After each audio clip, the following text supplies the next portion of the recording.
ہم خداوند کے زندہ کلام میں سے زبور 3 اس کی پہلی آیت سے تلاوت کریں گے۔ اے خداوند میرے ستانے والے کتنے بڑھ گئے، وہ جو میرے خلاف اٹھتے ہیں بہت ہیں۔ بہت سے میری جان کے بارے میں کہتے ہیں کہ خدا کی طرف سے اس کی کمک نہ ہوگی، لیکن تو اے خداوند ہر طرف میری سپر ہے، میرا فخر اور سرفراز کرنے والا۔ میں بلند آواز سے خداوند کے حضور فریاد کرتا ہوں، اور وہ اپنے کوئی مقدس پر سے مجھے جواب دیتا ہے۔ میں لیٹ کر سو گیا، میں جاگ اٹھا، کیونکہ خداوند مجھے سنبھالتا ہے۔ میں اس 10,000 آدمیوں سے نہیں ڈرنے کا جو گردا گرد میرے خلاف صف بستا ہے۔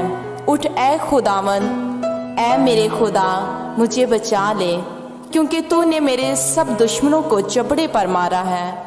تو نے شریروں کے دانت توڑ ڈالے ہیں۔ نجات خداوند کی طرف سے ہے۔